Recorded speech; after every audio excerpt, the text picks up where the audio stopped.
take overall establishing shots.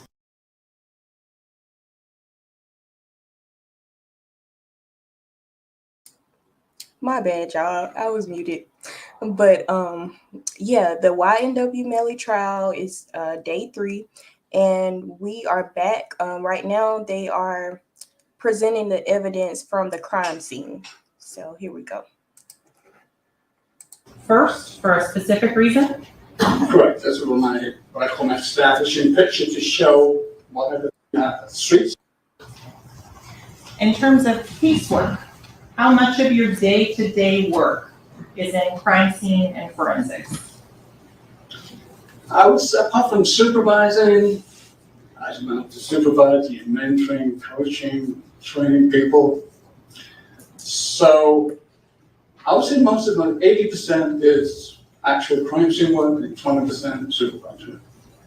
As part of your duties as a crime scene investigator, did you have the opportunity to respond on October 26th of 2018 to Memorial Miramar Hospital? Yes, I did.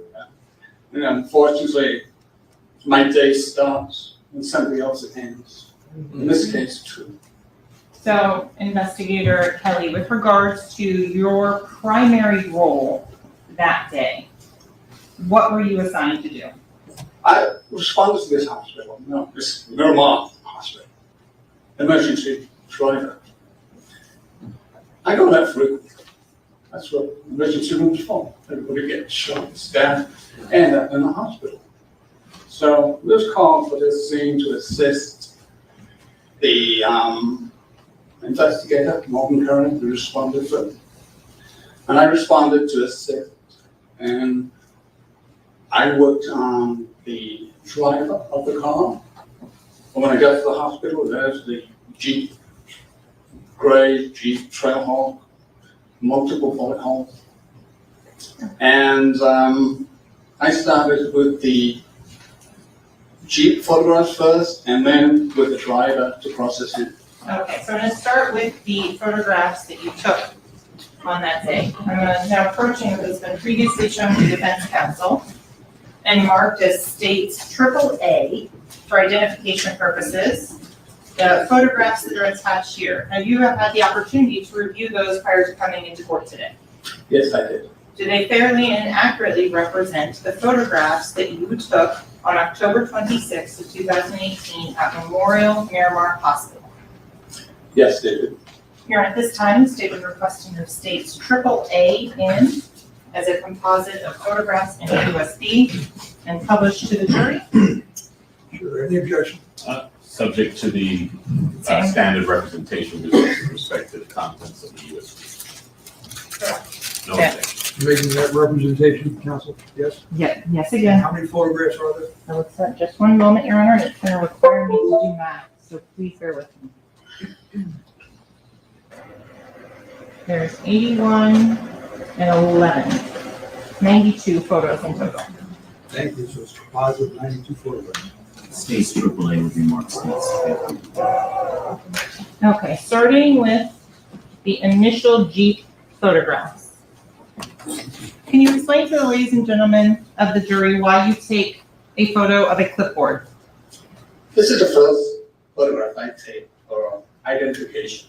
It's the photo signing sheet, so it shows me a case number, like 2018, the month, and the actual case number, which is 06269, the type of case. It's a sexual battery, was it burglary? In this case, it's a homicide, and then I write the address to show the location. And underneath you'll have the date and the time when I first started taking photos. So the 0645, is that military time? Yes, that's the time. It was 6:45 in the morning, but the time when I started taking the photos. The next photo, is this documenting what? I was trying to show where the location is. And if you have a street sign, wonderful. In this case, you have this hospital. When you're looking here at this photograph, what view are we looking at of the hospital? We're looking at an exterior photograph showing the emergency driver. And As you can see, it's been sealed off with a yellow barrier tape, the model police vehicle. So that's the exterior with a photograph showing the actual emergency room driver. And the next photograph will show the Please. overhang, which is the patient walk-off emergency. And the screen in front of you is a touch screen, so if you can always touch it to highlight So I areas can of the touch it? photograph. Okay. Yes. So if you could move the So, red cursor to the subject vehicle that you were there to initially document. so it should be the vehicle. Okay. Moving on to the next photograph. The next photograph is the vehicle again. It's a dark gray Jeep Compass, which is called the Trail Hawk model. And in terms of this little item up here in the top corner, do you know what that is? Yes, it's the hospital's Sorry. surveillance security camera. Moving on to the next photo. What are you showing here? Well, that's photographs of the Jeep, and the driver's door was open and the passenger driver's side door was open. So I took photographs of the Jeep in situ, how we find it. Do you manipulate it in any way at this time? Nobody in that. So the next photograph shows the rear of the Jeep. Okay. To show the windshield was completely shattered.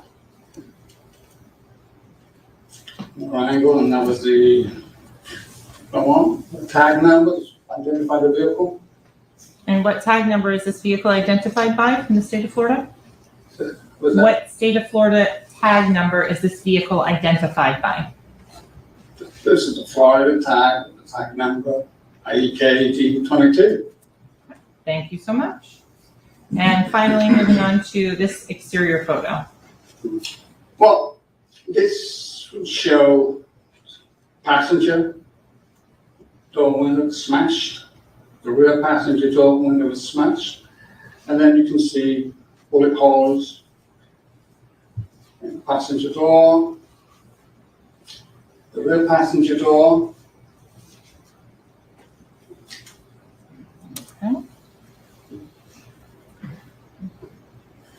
As you notice now, the daylight starting to arrive.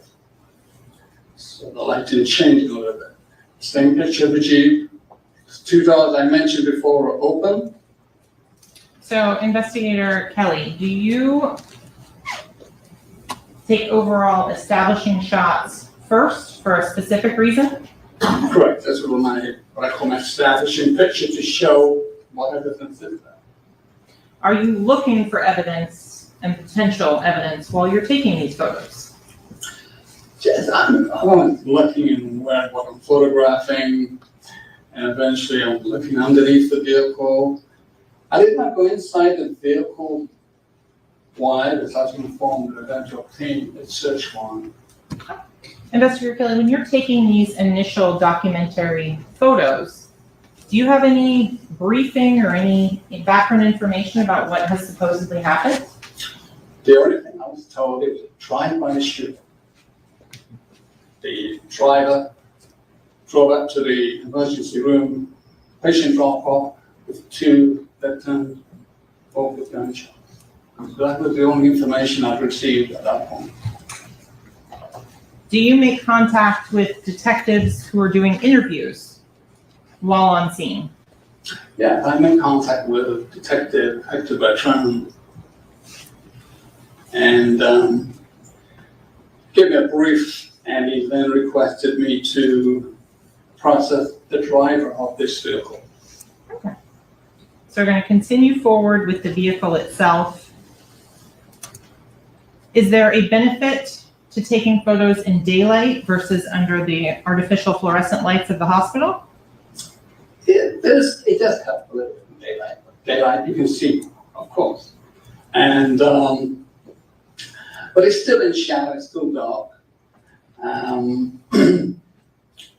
So that way, when it's dark as it is, I have to use a flash more to show these pictures, try to show the details of the bullet holes.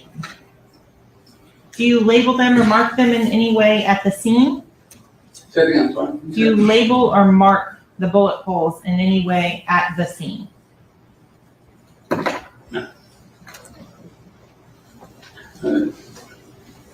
So going forward through the photos of the Jeep, Yeah, this is I didn't go inside the vehicle, but I could take photographs from the open doors to show the interior. This is a rear passenger seat. And as you notice, there's many items, there's thick congealed blood, there's many items inside the vehicle. do you remember what the weather was like that morning? Say it again, you say? Do you remember what the weather was like The that morning? weather was hot, humid, 84 degrees Fahrenheit. It wasn't raining, dry, humid. Early morning, sorry. This is a rear trunk area. And it's still, you're not entering the vehicle in any way, shape, or form for these photos. Yeah, there was a black hole back there. This is the VIN number. I'm gonna make it a little bit bigger. Mhm. What is a VIN number?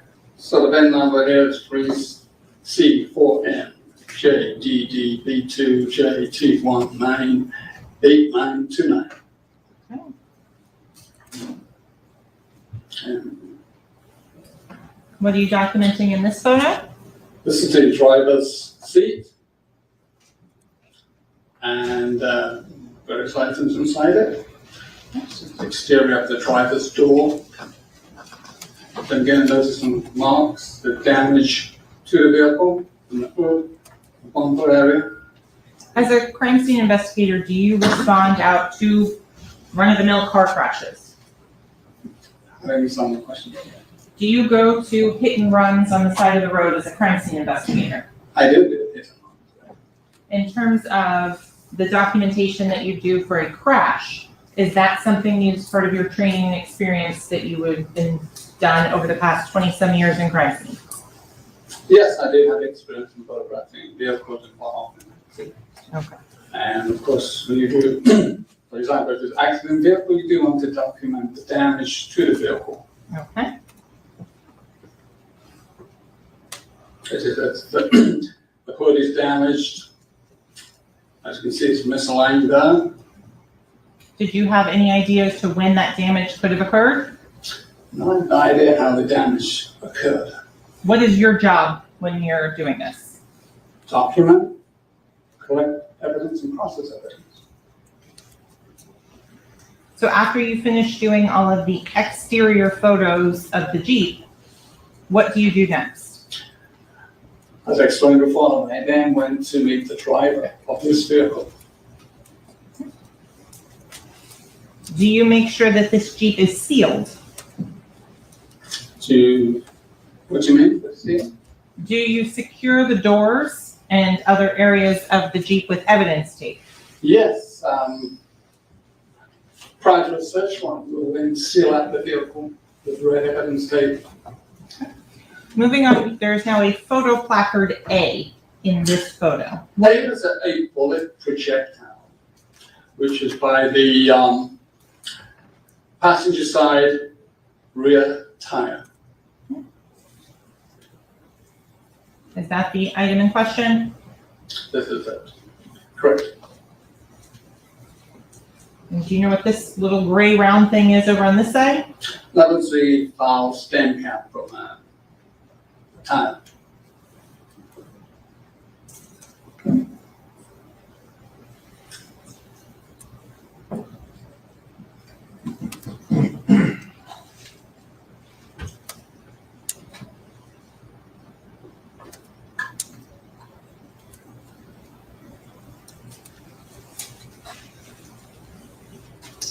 In terms of this view here, why do you take multiple photos of placard A? Take multiple photographs, you show the location, general shelf, establishing shelf, and then close-ups. And the next photograph shows the sealing up the vehicle, red evidence tape, which I put my initials and so on. Okay, and you do that around the entire vehicle? Yes. How do you transport the vehicle from the hospital? We could use a tow truck service. And when we do tow, so for example here, A and B, I document it being put onto the flatbed, and then I escort it to a secure facility. So that way we know nobody touches the vehicle, nobody opens the door, they don't break the seal. So we use a tow truck to take it to a secure facility. Do you then secure it in the facility and secure that with evidence tape as well? Correct. And we take it to the, this was a white substation, and I seal up the doors, lock the roller shutters to preserve the evidence. Okay. Going now to, you mentioned you processed an individual at the hospital. Correct. Who was that individual you processed? Name was Cortland Henry. When you're, where was Mr. Henry being held or kept? It's in this room, so photo shows isolation exam room 18. Was anyone else in the room with Mr. Henry when you went in there? There was an officer guarding him, yes. Is this how you found Mr. Henry when you entered? Did you explain? So I photographed victim, a suspect, I photographed them, and searched for how you find them. I also looked to see if there's any visible injuries, is there any blood on the hands, for example, so I'm photographing the hands. And we photographed tattoos, any form of identification marks. And was Mr. Henry wearing a hospital-issued identification tag or bracelet? Well, there's a hospital identification tag for Henry Cortland.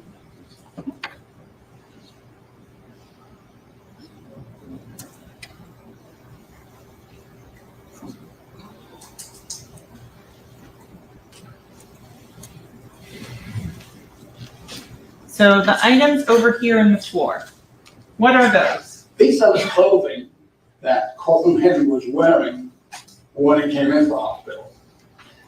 Now, I didn't see him wearing the clothes, but that's what the responding, the first officer told me. This is his clothes that was into the room with him. And typical hospital procedures, they take off the clothes. Which is why every time I go to the hospital, they're all naked. Why? They remove the clothing. And there's two bags here. One has the footwear and the other bag has the clothing. Okay, I'm going to start and show you what's been previously shown to the defense counsel as state CCC.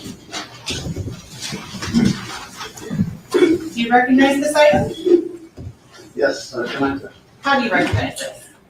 Oh, it had my handwriting on it. It has my initial date, and it does give a description of what it is. What is that item? This item is a T-shirt, black T-shirt with Drew Film Edit written on it. And is that item in the same or substantially same condition as when you collected it? Yes, it does. Was there 2 cuttings taken from that shirt and done by you at a later date? That is this was collected from this shirt, yes. Is that the shirt packaged as it was after you took the cuttings? Yes, this is how I packaged the evidence after I had collected my evidence from this item. Here at this time, the state would request to treat states CCC in as our next exhibit No objection, Your Honor. 52. It'll be admitted. States CCC marked states 52.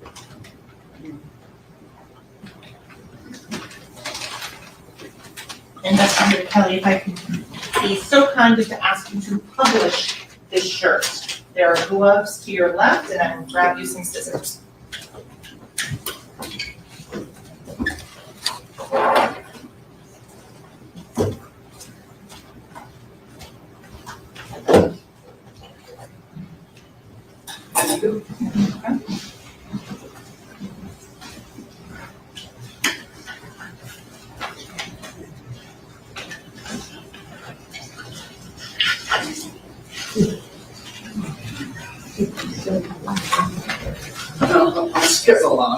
I go fresh for lunch.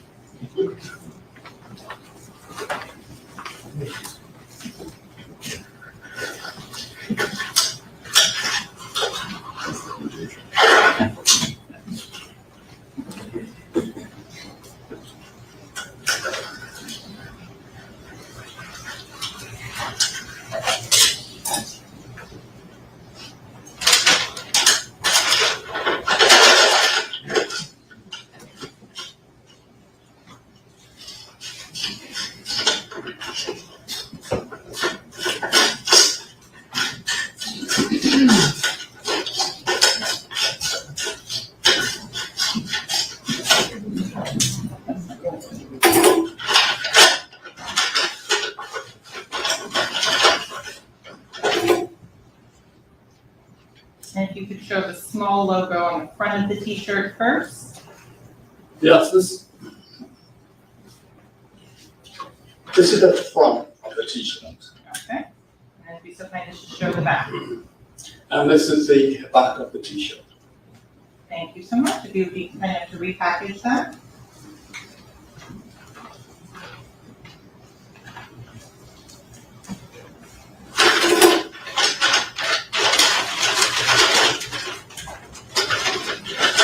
Now showing you what's been marked as state triple D for identification purposes only.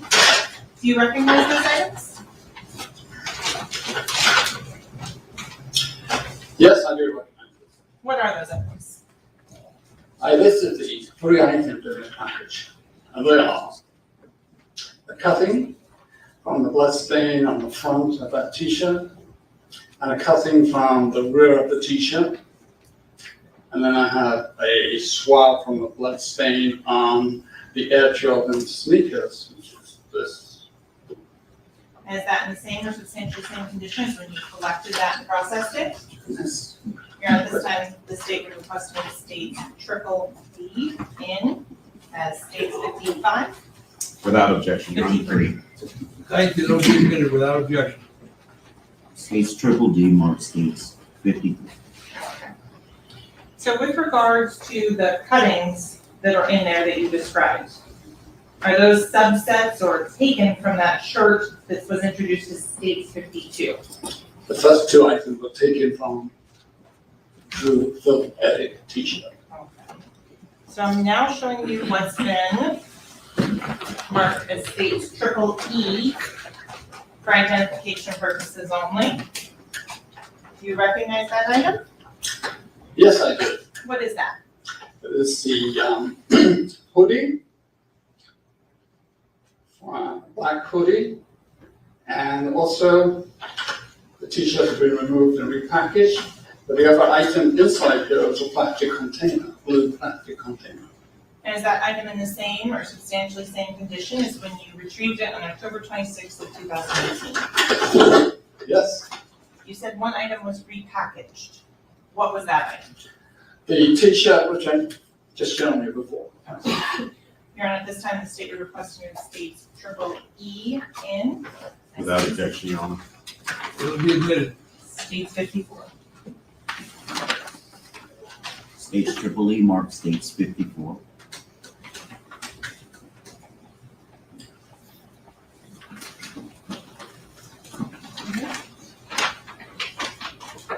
You'd be so kind as to publish the sweatshirt from in there. Thank you.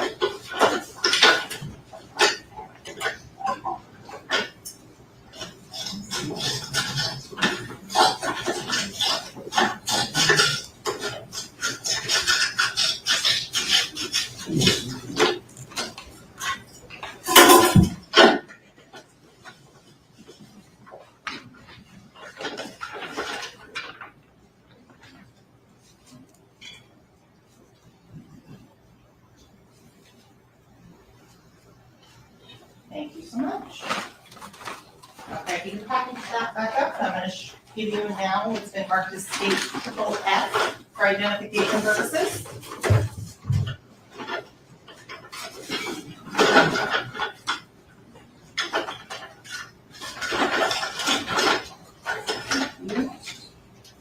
Do you recognize state triple F?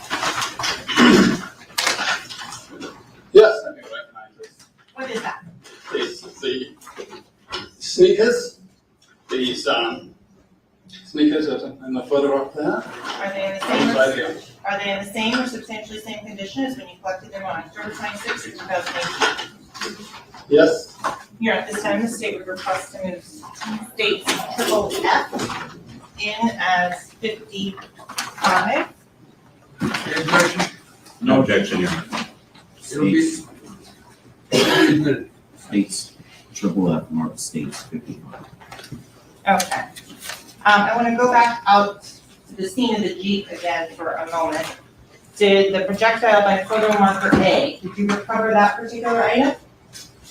I did. Okay, now approaching with what's marked as states triple G for identification purposes only. Do you recognize that item? Yes, I did. How do you recognize that item? Have my writing, evidence seal, a description of what this item is. And that's the flattened bullet projectile, which I use the photo marker A on the crime photographs. Is it in the same or substantially same condition as when you collected it on October 26, 2018? Yes, Here at this exactly as it was back in 2018. Here at this time, the state would request to move states triple G in as states 56. The objection? No objections. It'll be admitted. States, triple G marked states 56. So going through the photos here, the back one. Did you conduct a analysis on the hands or cross-sectional hands of Cortland Henry? Yes, I did what you call GSR, gunshot residue, GSR. Did you Yes, do one or two of those? I do 2 tests. Okay. Now, there's always this dilemma, which one you do first. In this case, I did the evidential one first for laboratory testing. And my secondary test was a presumptive test. So I'm going to approach with what's been previously marked as states triple H for identification purposes only. Do you recognize that item? Yes, I did. How do you recognize that item? My handwriting, my evidence seal, and a description of what this is. It is a gunshot residue evidence collection kit.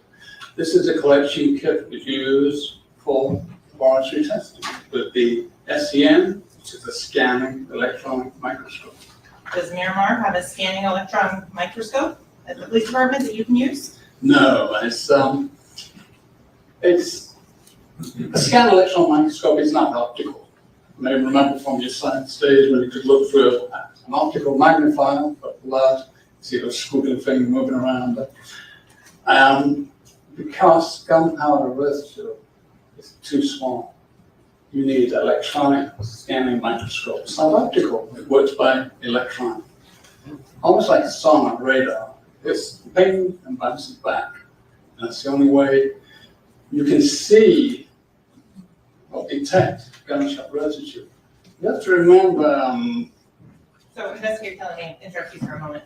Is that item in the same or substantially same condition as when you collected it on October 26th of 2018? yes, it is. Here at this time, the state would request to move state triple H in, Any objection? No, sir. It'll be admitted. states 56, 57. 57, thank you, Travis.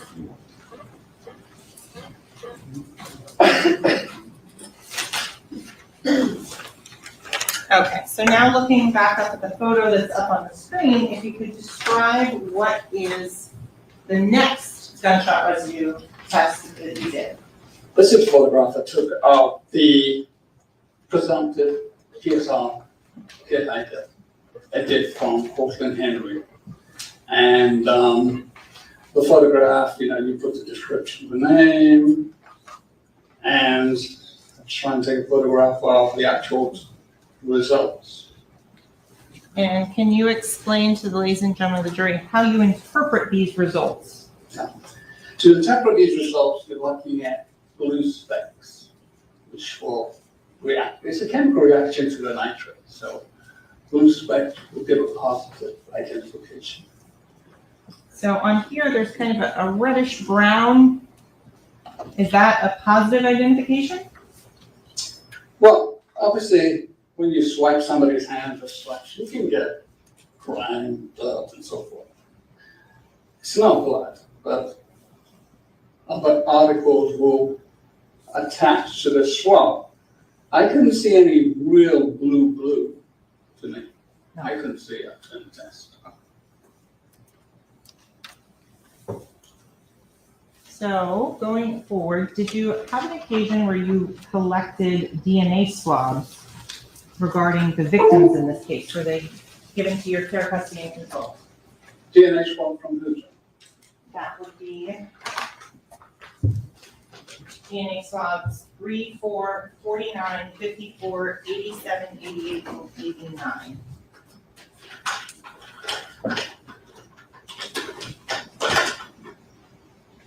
Yes, I did collect these. Are they in the same or substantially same condition as when you collected them in 2018? Yes. And then, for the record, this has been labeled as states III for identification. And this time the state would offer states III into evidence as states 58. Any objection? No, sir. They'll be admitted. States III marked states 58. Okay. I'm approaching with what's been previously shown to defense counsel and marked for identification purposes only as states B. Do you recognize those photos? Yes, I did. Did you have an opportunity to review them before coming into court today? I did. Do they fairly and accurately depict the processing of the items that we just put into evidence? Yes, they do. Is there an additional photo of items that are no longer in the custody of the Miramar Police Department? The additional photograph will be the jewelry. I didn't collect that at the hospital. It was handed to me later by Officer Hadley. Did you process it and document that jewelry? I did. And in terms of the disposition of that jewelry, do you know what happened to it? No, Would that be documented on a property receipt? of course. And do the states, photos in states B fairly and accurately represent your documentation and processing? Yes, it does. Here at this time, the state was requesting the states B in and published to the jury. No Photograph, objection. Father. No objection, Your Honor. One moment, Your Honor. States B will be marked states 59. Deposit. Have a USB, and I will tell you again just a moment how many photographs.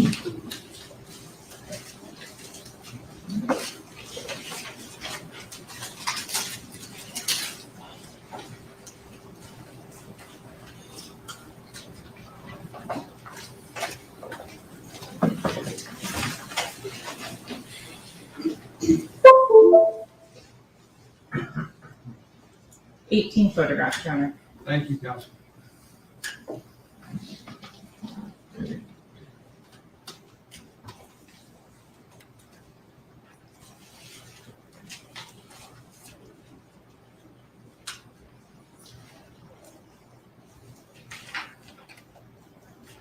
Okay, going here, there's a number and a letter associated with this image. What does that tell you when you're looking at it?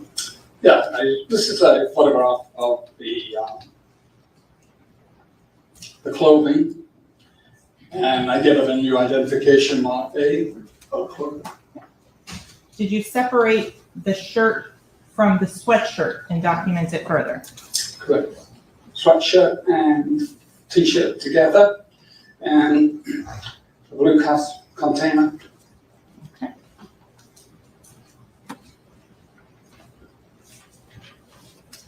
The item in now photo marker labeled B.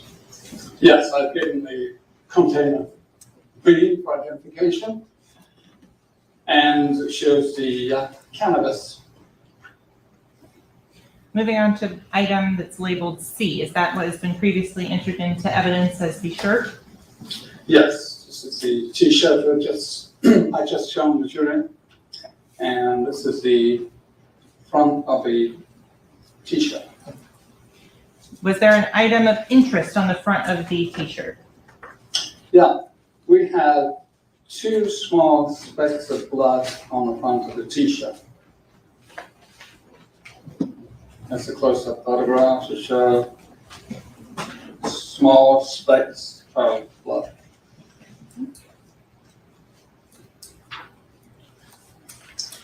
Same close-up photograph of that? Yes, that's close-up. Moving on to the rear of that And t-shirt. this is the rear, and there's another small speck of blood on the rear. And that's very small. And in terms of, how do you know this is the rear versus the front? So I've given the C for front, C for right, C front, C rear.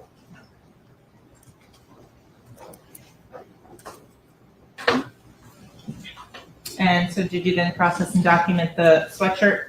This is a sweatshirt, and these are the sneakers. And one of the items that you put in was a swab of a blood stain from the sneakers. Is that indicated in the photo we're looking at here? Yes, on the, right at the bottom there of the sneaker, there's a very small blood stain.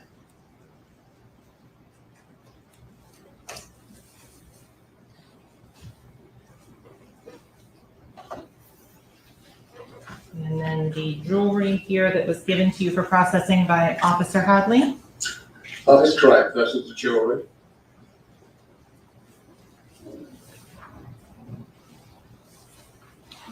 So that gone through most of what you did on October 26th, 2018 so far. Can you tell the ladies and gentlemen of the jury what you do to prevent cross-contamination while you're analyzing items in the lab? To prevent cross-contamination, we change our gloves frequently for every item we handle. Of course, wearing a mask. And wearing tie-back protection where required if it's blood stained. Everything you can do to prevent cross-contamination. You package each item separately, handle each item separately with the gloves on, and keep changing.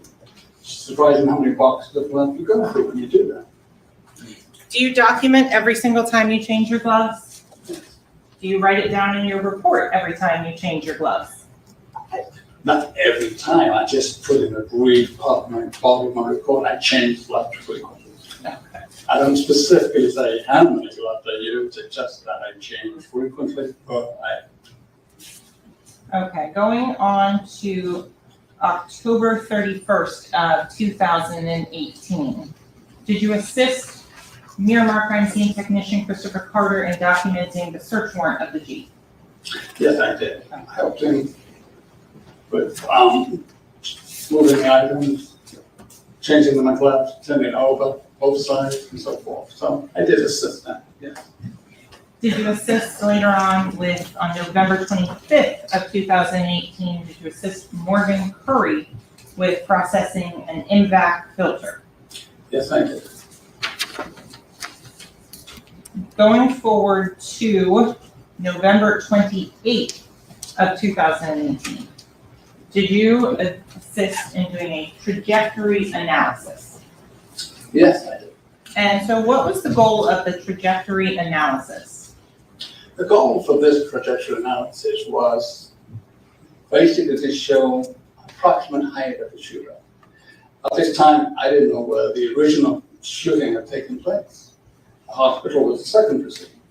So using trajectory strings and rods, I can determine approximate height of the shooter. In this case, it's between 5'10" and 4'8". And in terms of the shooting reconstruction, is that a separate procedure that is done as opposed to a trajectory analysis? Correct. The information that you had with regards to a drive-by, was that still the information you thought when you were doing this trajectory analysis? Yes, that's still the only information I had at that time.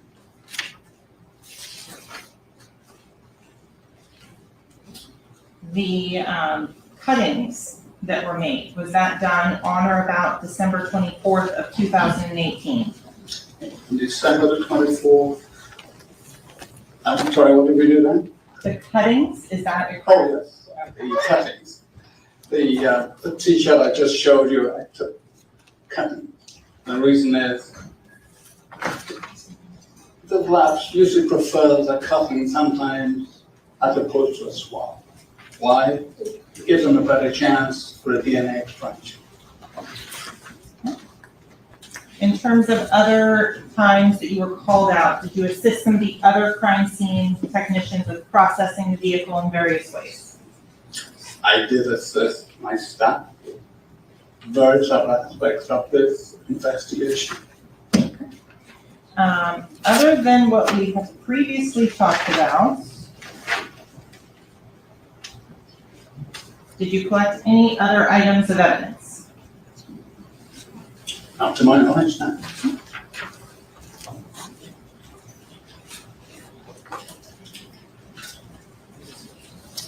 In terms of the keys to the Jeep, were those present when you were doing these various search warrants?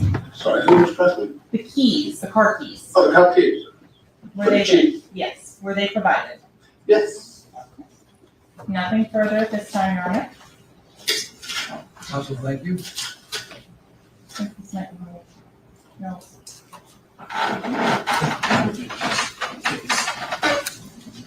Very cross-examination of this witness. Yes, sir. Briefly, the ready, man. Thank you.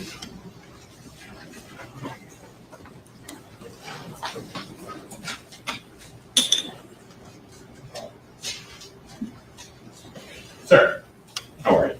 I'm good. Thank you for being with us. Just have a few questions to clarify. You began, let me start where you finished, about this trajectory analysis.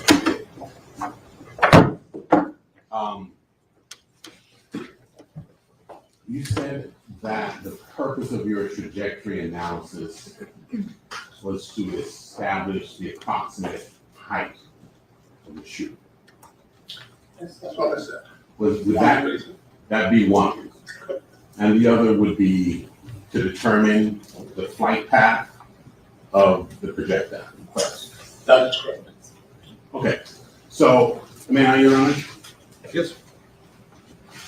So, and you used string to do this? Strings and rods. Strings and rods, okay, let's set the rods aside for a second. The strings that you used, the way that you use them is that you affix them to the bullet holes that you saw. Correct. To try and fix a string, we use like a blue tack. A piece of gum, essentially. Okay, it's a good way to say it. Right. Easy go. So you took a piece of gum, and if I may approach, Okay. let us assume, would you step around here and help me out?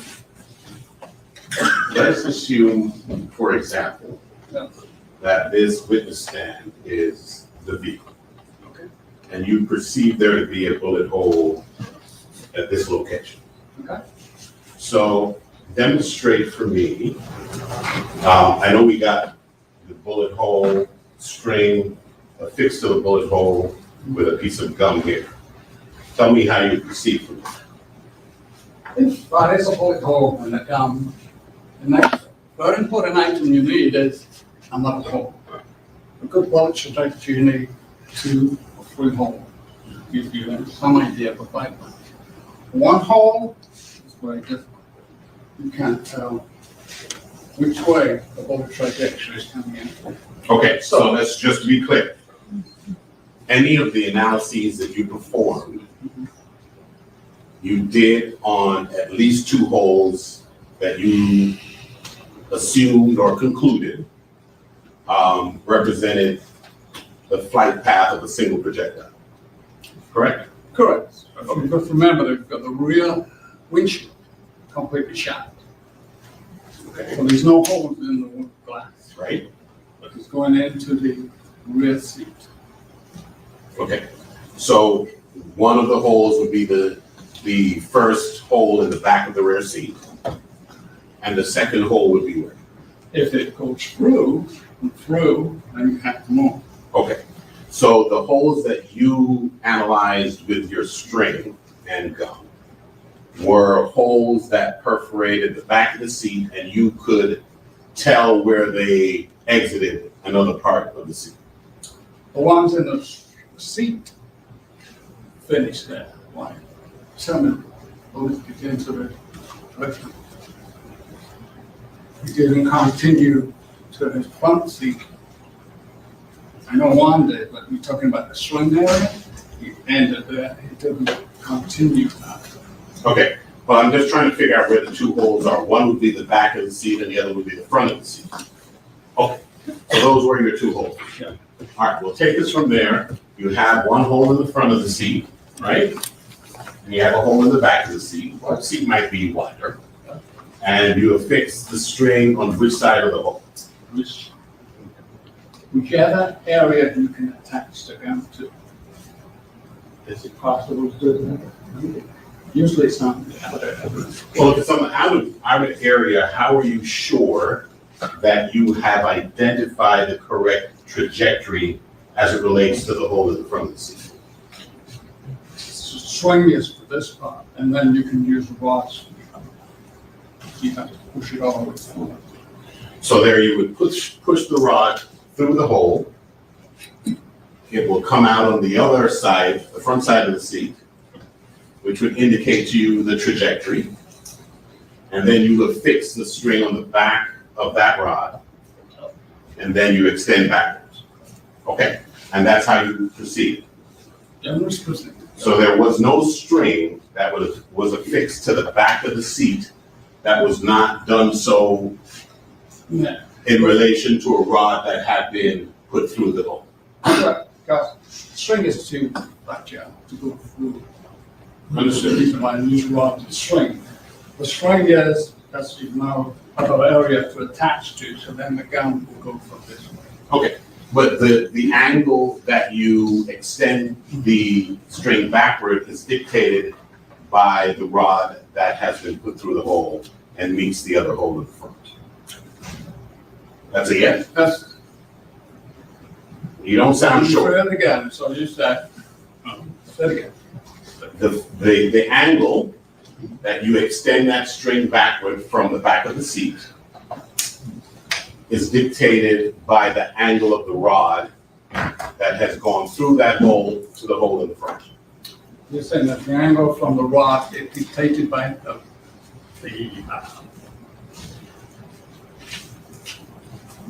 The angle of the string is dictated by the angle of the rod that you had already placed through that hole. Okay. Right? I'm good about that. That is, I'm not the expert. You tell me. Is that what happened? I'm good. Well, is that what you did? I don't remember now, but I Wouldn't you remember the have? swing part. Excuse me. I'm sorry. One at a time. I'm sorry. Can't talk over one another. That's my fault. No, don't go. I need you here.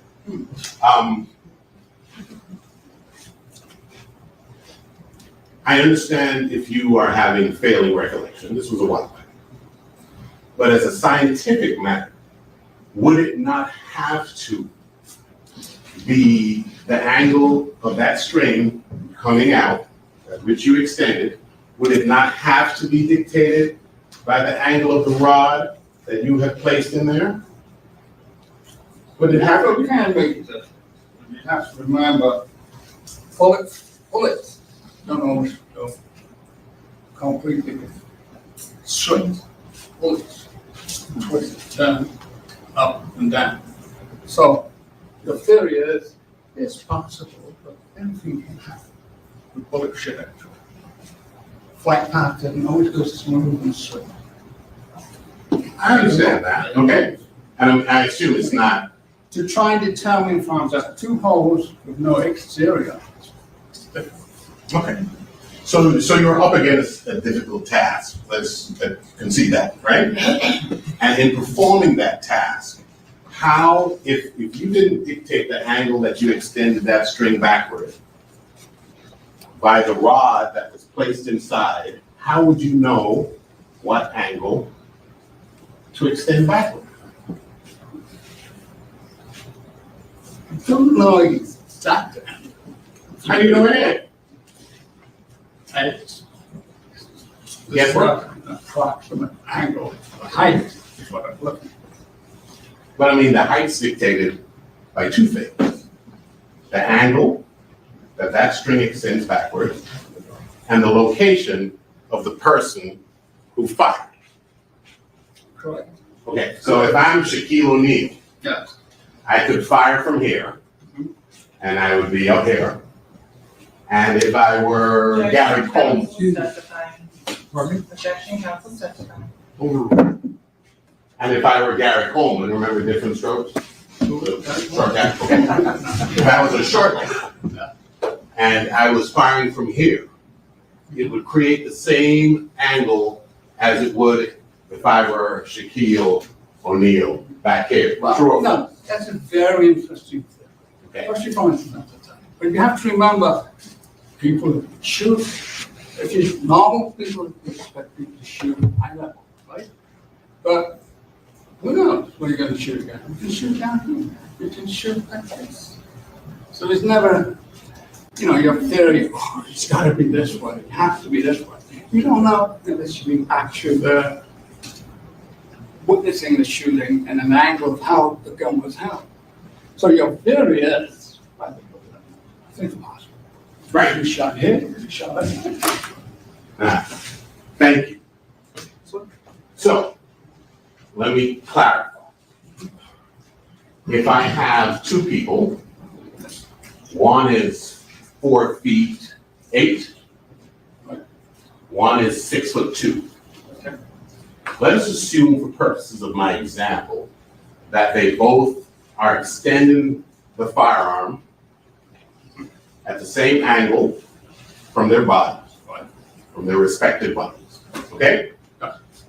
Objection, Your Honor, lack of foundation, counsel is testifying. Watch come second.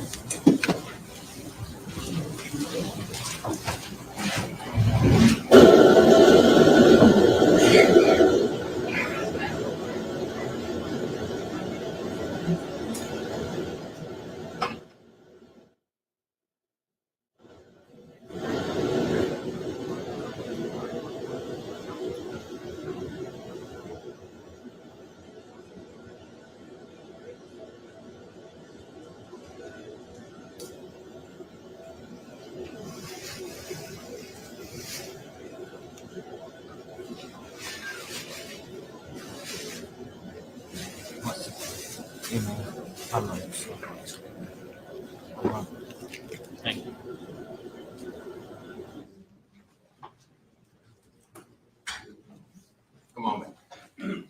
Okay. So, we're assuming two different people at two different heights. A short person and a tall person. Okay? Assuming they're both extending the firearm from their bodies at the same angle, the person who is this short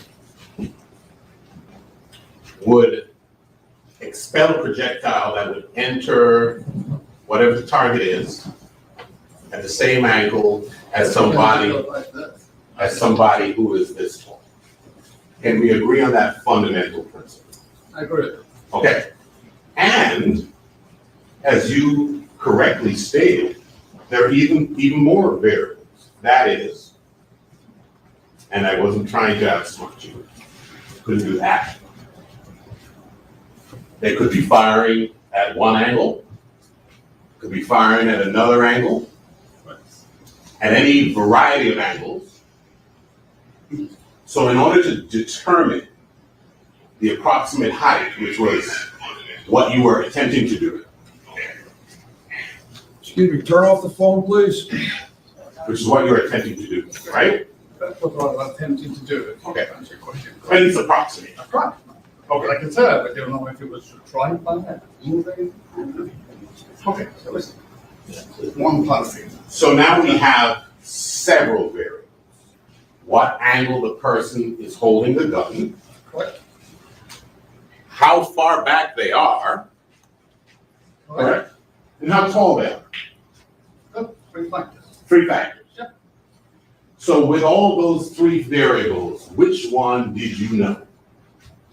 I did not know. You didn't know any. I did. So would you agree with me that when you have three variables at a minimum, there are probably more than we hadn't considered, three variables that affect your analysis, none of which you know, you would agree with me that your exercise was essentially a futile one? Well, you have a good point. Could it be inaccurate? No. Could be. And the other parts of the exam as well, we've not mentioned. That would even create more possible inaccuracies, right? And you don't know, so we do try to account what happened, where it was shot, who was shot, approximate angle. Understood. You said you don't know everything. In this scenario, you don't know anything, correct? I agree with that. I didn't know anything about what happened. Okay. I never saw a video, wasn't on scene. Okay. So knowing nothing and embarking upon essentially a futile exercise, knowing nothing going in means that coming out of that exercise, you know nothing. Correct? Well, the way you say it makes it appear that way, maybe. Make it appear different for me. Well, what I'm saying is, if there are several variables that affect your experiment, none of which you... Witness resume his seat and Sure. Mr. Howard resume. Sure, the podium. sure, I'm sorry. Please, resume your seat. I don't mean to be... Theatrical. Excuse me, guys. Have a seat, Mr. Kelly, and Allison, just resume asking your question. Thanks.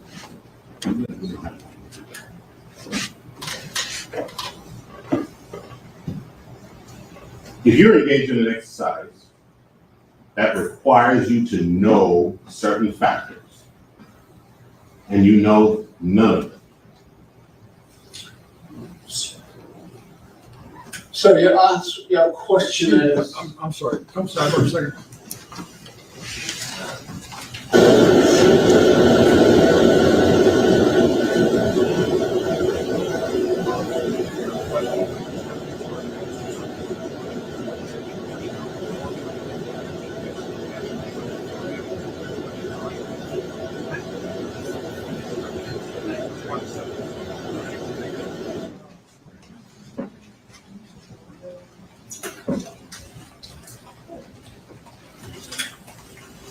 we have a court reporter who's trying to keep track. I don't want to talk over you, and I don't want you to talk over me, so we have a complete and accurate record, okay? Let me finish my question. If you're engaged in an exercise that requires you to know certain variables, and you know none of them,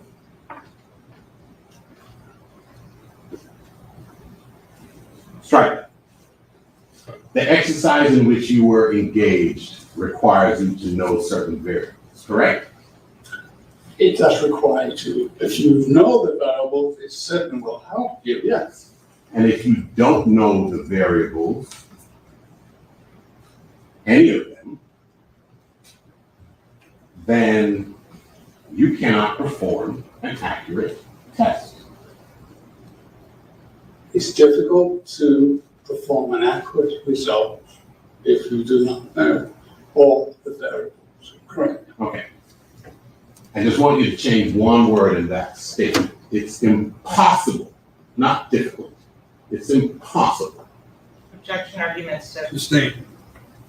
Okay, I'm sorry. Is it possible? Well, anything is possible. Huh? It's like you may have cheated on your bar exam. I don't know. Possible? I didn't say it was, but it's possible. Right. Anything is possible. All right, now let's bring it back to what I was just saying. Is it possible to conduct an accurate trajectory analysis if you do not know the height of the person involved? I disagree with it, because flight trajectories doesn't always come down to height of issue, it's also angle. Okay. So if you know the distance at which the person was, and you know the trajectory, then you can determine the height. Right?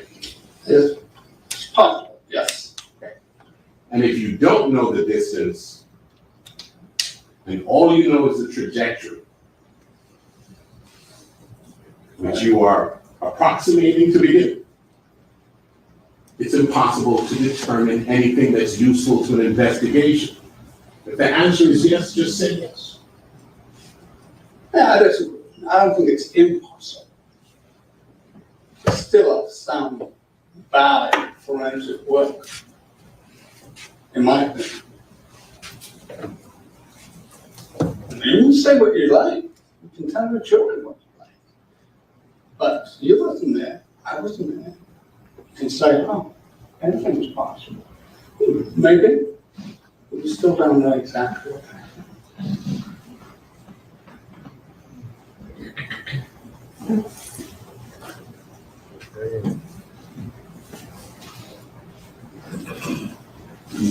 You have anything you want to add to that? Objection, Your Honor. Sustained.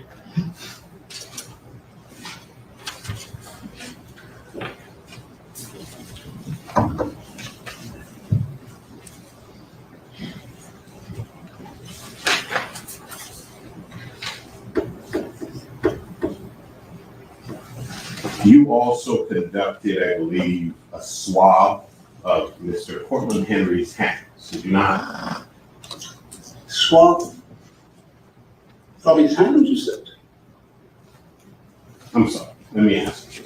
Did you conduct a swab that, of Cortland Henry from any part of his being? From Cortland Henry, I collected oral swabs for DNA. Okay. You didn't do any swab on his hands at all?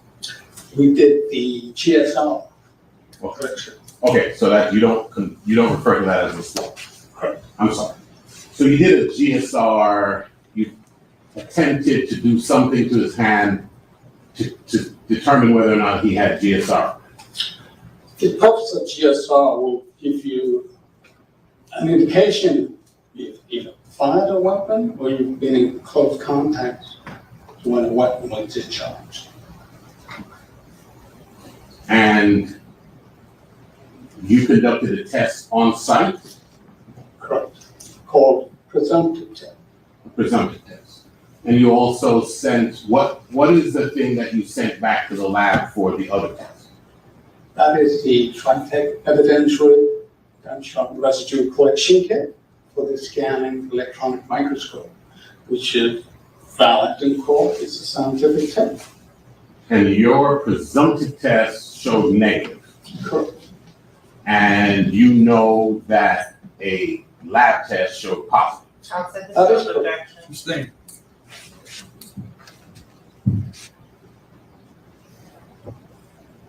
Let me ask you this. Was your presumptive test accurate? Objection, Your Honor. I'll set the scope.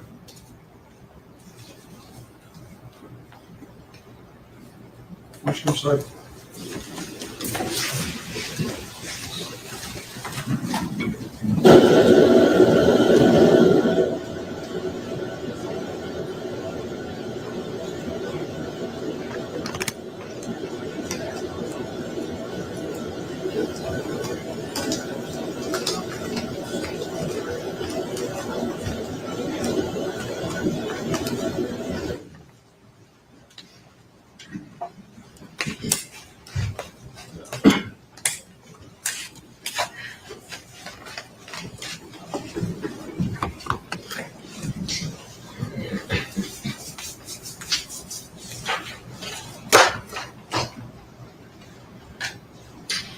You did a analysis, you tell us.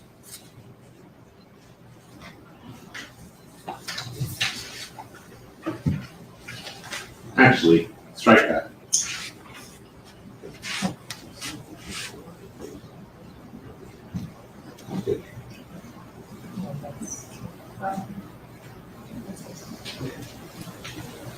May I approach, Your Honor?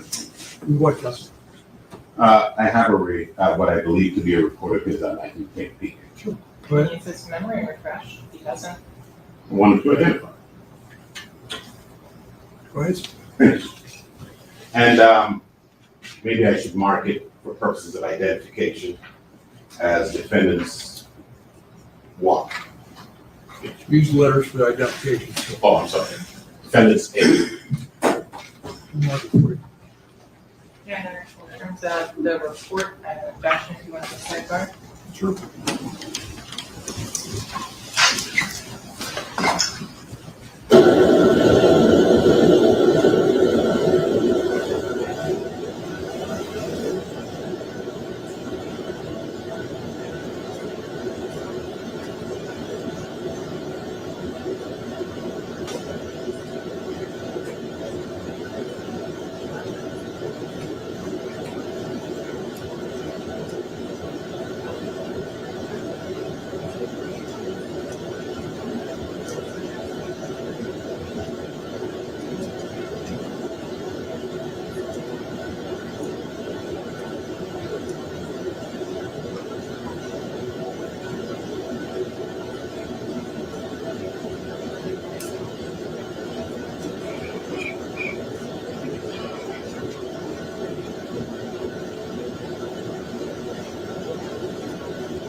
Sustained.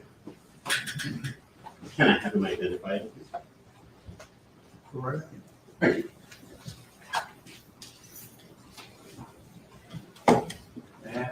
Sure, we have comment.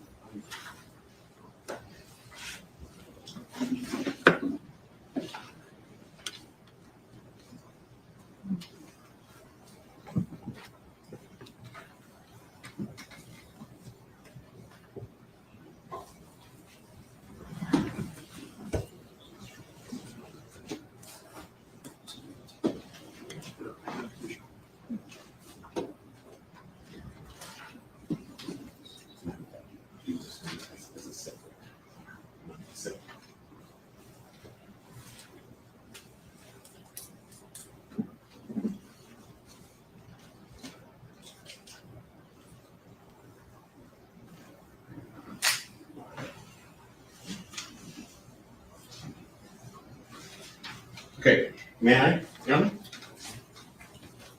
I'd like to approach you, sir, and show you what I have marked as defendant's exhibits for identification purposes only, A and B.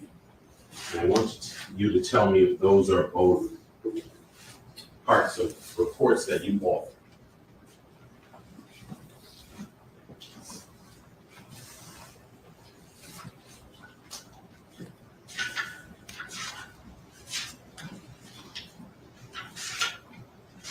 Okay? I also want you to tell me, without revealing what the context is, if the items identified as Roman numeral 1 through 8 on Exhibit A is intended to convey information of the same nature as those that are labeled 1 through 8 on Exhibit B.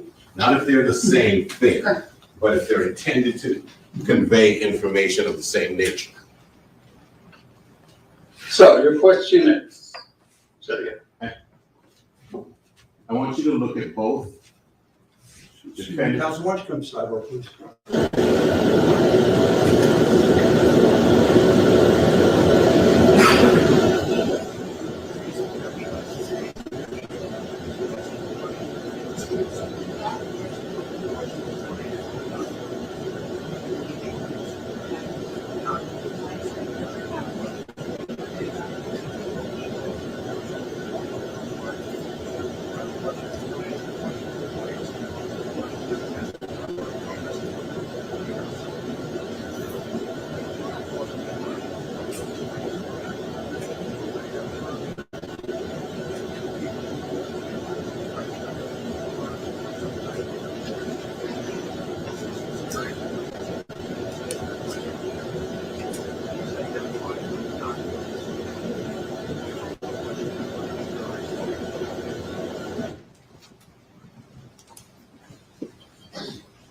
Do it up.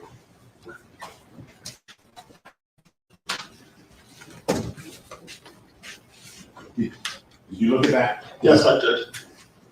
Am I reading correct? Sorry, strike that. When you were determining approximate height of shooters, did you determine the approximate height of a shooter at 2 feet 8 inches tall? No, what you're referring to on the report is not the height of the shooter. That is, the bullet holes on the passenger side of the door was the actual measurement from the ground up to each bullet hole. It's just to show the height. Okay. Nothing to do with bullet flight. Okay, that's what I wanted. And I can explain, as I'm trying to explain to the jury, you need 2 to 3 bullet holes through 1, 2, 3 to give you some indication. If there's just one bullet hole, it's not, how can I say, it's just no real forensic tests to determine a proper bullet flight path if you only have one hole. So the indications 5'10", 5'3", 5'1", 4'10" are approximate heights. Sustained. Hey, sure, come sidewalk.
Sorry, y'all.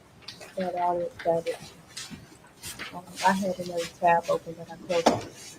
You, sir, came up with height trajectory. The highest one you came up with, not trajectory, the height of shooter, the highest one you approximated was 5'10", correct? What I previously said was approximately 5'10" from the rear shooter. The lowest, the shortest shooter height that you approximated was 4'8", right? That's what I said is that the approximate angle from that was 4'8", yes. Approximate angle or approximate height? I mean, approximate height, I'm sorry. And you also approximated a height of 5'3". Yes, I did. And you approximated a height of 4'10". I did. And you approximated a height of 4'9". I did. And you approximated a height of 5'1". Correct. Okay.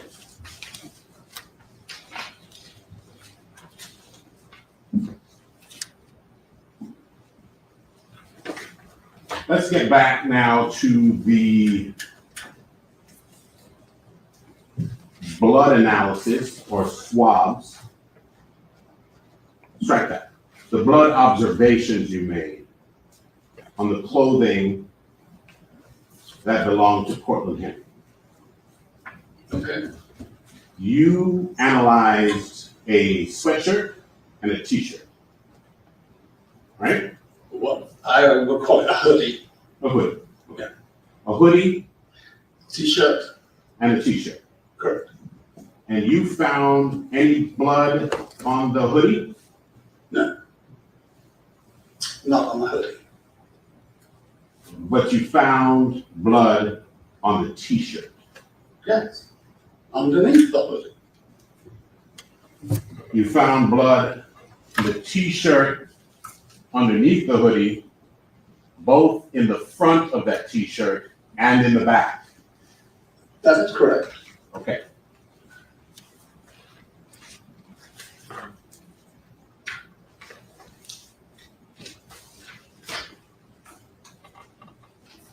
One second here.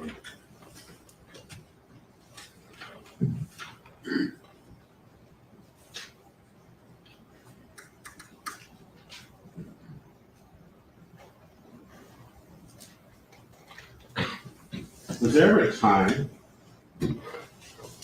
that you went inside the vehicle Which and issued the gray Jeep that we've seen several pictures, photographs of that you took? if you're referring to when I was at the hospital, I didn't go inside the Jeep at that time. Okay, so you never retrieved any of the items from inside? That's correct. I did not retrieve anything inside the Jeep. The only reason and only time that you went inside is when you were sticking your gum and string on the seat, right?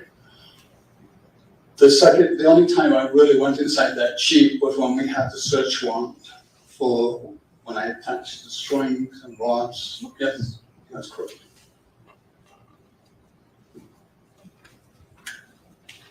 And you were telling us that in your report, you typically document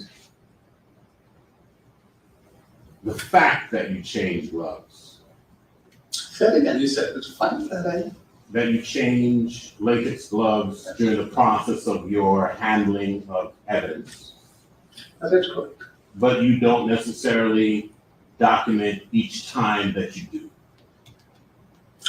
I find it difficult to put in a report every time you change gloves, like every time you open a door or so forth. So I usually put in the body of my report, I change gloves frequently for each item I change. Okay. As opposed to listing, I change the glove for this item, extended, I handle this and I change the glove for this one, and so forth. So to make it more clear, concise, just easier to say, logical to say, I change my glove frequently every time I handle a piece of evidence. So, the way that you phrase it in your reports is that I change my gloves frequently to indicate that you're changing it several times. Correct? Good. Well, but I recognize something else to say. The purpose of this is so we don't create any contamination. Now, my DNA is not on any of the evidence. This was my favorite. Why? Because I change gloves frequently. I don't touch the evidence with my bare. Another way that you can contaminate evidence, as opposed to putting your own DNA and fingerprints on it, is by transferring DNA from one item that you are handling to another. Correct. That's called cross-contamination. And the way that you avoid that is when you handle one item, you use one set of gloves, right? Correct. And then when you're gonna handle another item, you change gloves so as to ensure no cross-contamination. That is the general procedure, crime scene work, handling evidence. Okay, and it's not only a general procedure, it's a necessary procedure, or you could engage in cross-contamination. Of course, it's crucial you don't contaminate evidence. So if you find, for example, and you're a supervisor Correct. in this area of crime scene analysis, right? Okay. So if you find, for example, a number of articles in the same location, is it still proper to change your gloves when you're dealing with each item? Difficult to say. I know myself, I change my gloves, even though it's in the same area. And why do you do that? I don't want to create any cross-contamination. It's why I want to go to a scene, I've always got my box of gloves with me, change. And we go through them frequently. And the funny thing is, the command staff always complain about the cost, we keep using too many gloves. Fortunately, part of the job.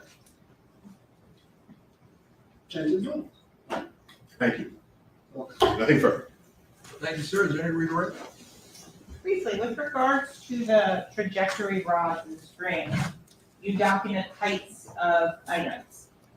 Are you documenting the height at which the trajectory was coming out of the back window, where the back window would have been if it was still in place? Correct. Nothing further. Is witness excused? Yes, sir. Thank you very much, sir. You may step down. You're excused. Thank you. Ladies and gentlemen, it's 5 o'clock. We'll go over the day. Tracy, sidebar, sir.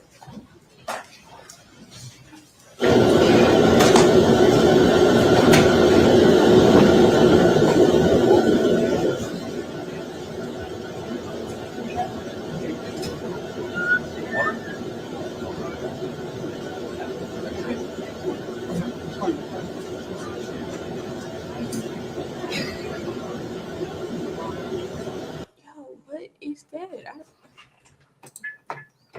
I don't know what is causing that static. Take this off. And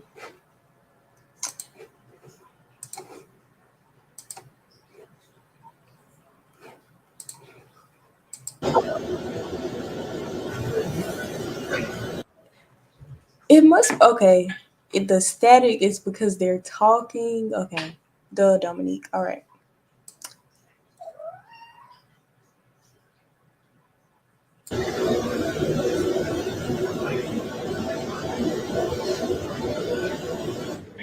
Ladies and gentlemen, just checking and verifying with council, so we'll see everybody back at 9 o'clock. Do not do any research, don't discuss the case, don't form any opinion about the case, don't allow anyone to discuss the case in your presence. Just leave your notepads on your chairs. We'll be back with you tomorrow. Have a good night.